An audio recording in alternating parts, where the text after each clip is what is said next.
Hi and welcome to Mathematical 360.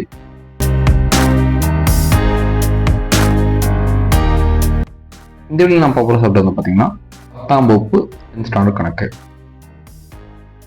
நீங்கள் நம்ம போகிற சாப்டர் வந்து பார்த்தீங்கன்னா அத்தியாயம் 2 எண்களும் பிரவேசிகளும் இந்த சாப்டர் தான் பார்த்துட்டு இருக்கோம். நீங்கள் நம்ம போகிற டாபிக் வந்து பார்த்தீங்கன்னா மட்டு எண் கணிதம் சார்ந்த நடைமுறை கணக்குகள் தான் இந்த வீடியோவில் பார்க்க போகிறோம். இதுக்கு முன்னாடி பேஜ்கள் வந்து பார்த்தீங்கன்னா செக்மெண்ட் 1 செக்மெண்ட் 2 மட்டு எண் கணிதம் சார்ந்த கணக்கில் பார்த்துருப்போம். இந்த வீடியோவில் நடைமுறை கணக்கில் பற்றி பார்க்கலாம்.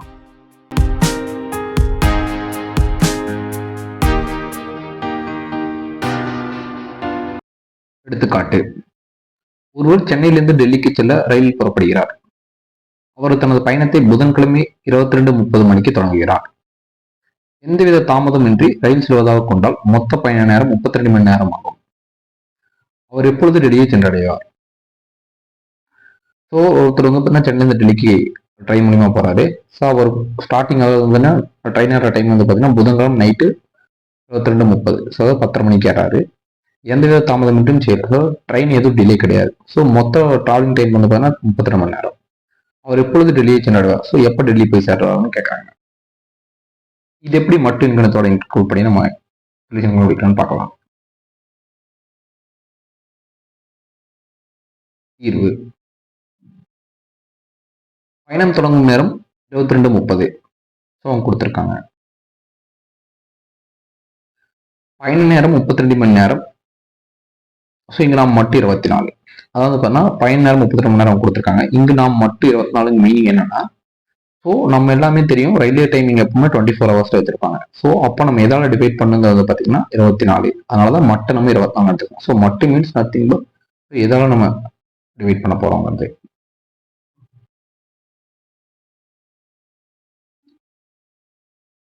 சென்று சேரும் நேரம், அதாவது சென்று சேரும் நேரம் 22:30 + 32. ஸோ அதாவது பார்த்தீங்கன்னா ஸ்டார்டிங் டைமு ப்ளஸ் 32 மட்டு 24. ஸோ நான் சொன்ன மாதிரி மட்டு 24 எதுக்கு எடுத்துருக்கோம்னா அதுதான் வந்து பார்த்தீங்கன்னா ரயில்வே டைமிங். இது ரெண்டு ஆட் பண்ணிங்கன்னா 54:30. ஸோ மட்டு 24. ஸோ மட்டு 24 இருக்கும்போது இங்க இருக்கிற வழி வந்து பார்த்தீங்கன்னா மீதி தான். அதாவது யூக்ளின் வகுத்தல் துணை தேற்றங்களோட சாப்டர் மட்டு ஒருங்கி தொடர்படுத்தும் ஒரு சாப்டர் பார்த்துருக்கோம். அந்த டிகான்லையும் இந்த கொடுத்துருக்கேன். அது வந்து பார்த்தீங்கன்னா n சர்வசமம் ஆர் மட்டும் கொடுத்து அதோட வேல்யூஸ் கொடுத்துருப்போம். இங்க ஆறுங்கிறது மீதி தான் இருக்கும். ஸோ இங்க மட்டு நம்பர் என்ன வேல்யூ இருக்கோ அது கழிச்சு போகிற மீதி தான் இங்க இருக்கும். ஆனா இங்க பாத்தீங்கன்னா மட்டு 24 இருக்கு, இங்க 54 இருக்கு. ஸோ 24 எவ்வளவு படி இது டிவைட் ஆகும்? இது வந்து பாத்தீங்கன்னா 2 டைம்ஸ் போட்டீங்கன்னா 48. அப்போ மீதி 48னா 54 - 48 போட்டீங்கன்னா உங்களுக்கு தெரியும். ஸோ இங்க மட்டு 24 எடுத்துக்கிறதுனால ஸோ இதை டிவைட் பண்ணி எழுதுனீங்கன்னா சர்வசமம் 6, அதாவது 48 + -54 போட்டீங்கன்னா 6. ஸோ 613 வரும். ஸோ மட்டு 24. ஸோ அதனால 613 எடுத்துருக்கோம். அதாவது ஸோ இதோட எக்ஸ்பிளேஷன் 32 மீன்ஸ் வியாழக்கிழமை 1 to 24 ஹவர்ஸ். அதாவது பார்த்தீங்கன்னா இந்த 32 மணி நேரம் டிராவல் டைம் கொடுத்துருக்காங்களா, அப்போ அதுல வந்து பார்த்தீங்கன்னா புதன்கிழமை ஸ்டார்ட் பண்றாங்க, அதாவது நைட் தான் போறாங்க. அப்போ என்ன ஆகும்னா 32 மணி நேரம்னா வியாழக்கிழமை 24 ஆல்ரெடி எடுத்துக்கும்.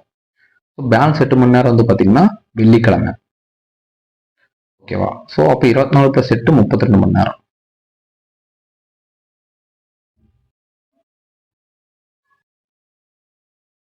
ஆகவே அவர் வெள்ளிக்கிழமை காலை 6:30 மணிக்கு டெல்லி சென்றடைவார். ஸோ அதை வந்து பார்த்தீங்கன்னா இந்த 8 மணி நேரத்துல வந்து பார்த்தீங்கன்னா இங்க 10 இருக்கு பார்த்தீங்களா, அதுல வந்து பார்த்தீங்கன்னா 1.5 மணி நேரம் இருக்கு. அந்த 1.5 மணி நேரம் கழிச்சிங்கன்னா 6:30 கிடைக்கும். ஸோ இப்போ அதாவது இது நம்ம கழிச்சு போட்டோம்னா நமக்கு மட்டு அந்த இதை வச்சு கண்டுபிடிக்கும் போது 6:30 நமக்கு கிடைச்சிருக்கு. ஸோ ஆகவே அவர் வெள்ளிக்கிழமை காலை 6:30 மணிக்கு டெல்லி சென்றடைவார்.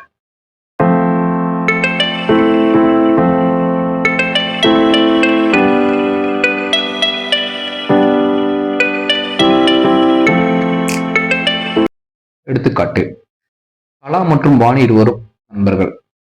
இன்று எனது பிறந்தநாள் என கலா கூறினார். வாணியிடம் உனது பிறந்தநாளை எப்போது நீ கொண்டாடினாய் என கேட்டார். அதற்கு வாணி, இந்த திங்கட்கிழமை நான் என்னுடைய பிறந்தநாளை 74 நாட்களுக்கு முன் கொண்டாடினேன் என பதிலளித்தார்.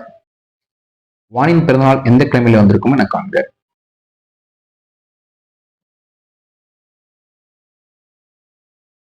தீர்வு: ஃபர்ஸ்ட் கொஸ்டின் அண்டர்ஸ்டாண்ட் பண்ணிக்கலாம். கலா மற்றும் வாணிங்கிற 2 ஃப்ரெண்ட்ஸ் இருக்காங்க. அதுல கலாங்கர் வந்து பாத்தீங்கன்னா இன்னைக்கு எனக்கு பர்த்டேன்னு சொல்லியிருக்காங்க.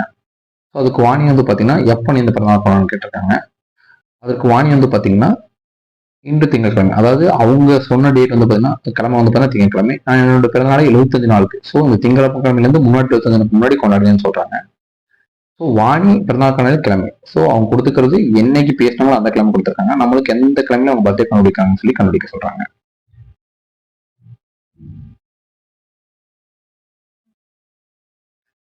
ஸோ இப்போ 0, 1, 2, 3, 4, 5, 6 என்பன முறையே ஞாயிறு முதல் சனி வரை உள்ள கிழமைகளை குறித்ததா எடுத்துக்கொள்வோம். நம்ம இது மட்டும் எண்கணிதத்தை வச்சு சால்வ் பண்ண போறோம். அப்போ நம்பர்ஸ் யூஸ் பண்ண போறோம். ஸோ அப்போ 0லேருந்து 6 வரைக்கும் இருக்க வந்து பாத்தீங்கன்னா ஞாயிறுலேருந்து சனி வரைக்கும் இருக்கிற கிழமையா நம்ம எடுத்துக்கிறோம்.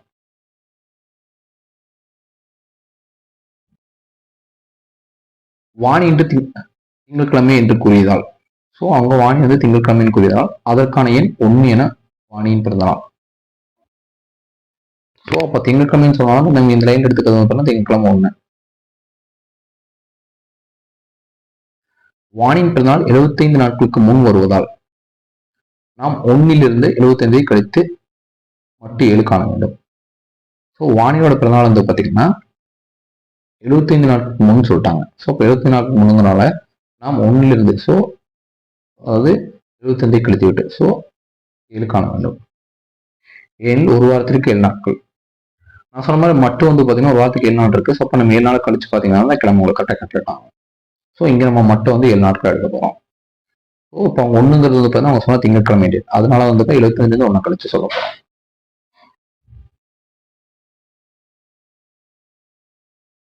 -74 மட்டு 7 சர்வசமம் -4 மட்டு 7. ஸோ இங்க வந்து பாத்தீங்கன்னா மட்டு 7 இருக்கனால -24 தான் நம்ம மட்டு கண்டுபிடிப்போம். ஸோ அப்போ மட்டு இருக்கும்போது என்ன சொல்லியிருக்கேன், அந்த நம்பரோட மீதி தான் இங்க இருக்கணும். அப்போ 74 வந்து எல்லாம் டிவைட் ஆகும். 10 டைம்ஸ் போட்டீங்கன்னா 70 வரும். ஸோ பேலன்ஸ் என்ன இருக்கும், -4. அப்போ சர்வசமம் -4 மட்டு 7.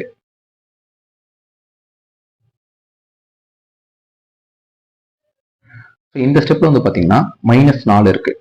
ஸோ நம்ம சொன்ன 1 வீக் 7 நாள் எடுத்திருக்கோம். ஸோ அப்போ 7 - 4 மட்டு 7. அப்போ 7 - 4 சர்வசம் எடுத்தீங்கன்னா கழிச்சிங்கன்னா 3 மட்டு 7.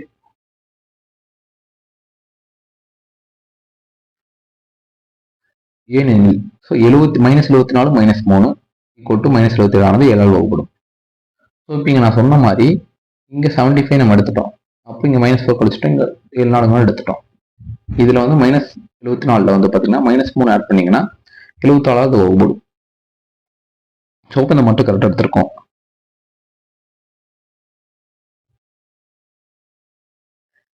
எனவே 1 - 75 சர்வசமம் 3 மட்டு 7.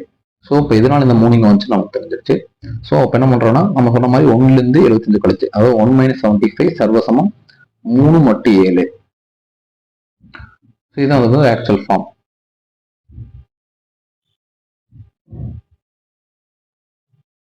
மூணு என்ற எண் தான் மீதி. ஓகேவா? ஸோ இப்போ அதில் கழிச்சோன்னா 7 நாள் கழிச்சது போக 3 தான் மீதி வந்திருக்கு. அப்போ 3 என்ற எண் நம்ம எடுத்தது வந்து பார்த்தீங்கன்னா புதன்கிழமை, அதாவது ஞாயிறு வந்து 0னா திங்கள் வந்து 1, செவ்வாய் வந்து 2, புதன் வந்து 3. 3 புதன்கிழமையை குறிக்கும்.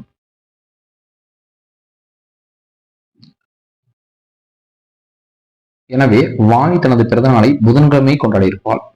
ஸோ இருந்து வாணியோட பிறந்த நாள் புதன்கிழமை கொண்டாடிச்சிருக்கோம்.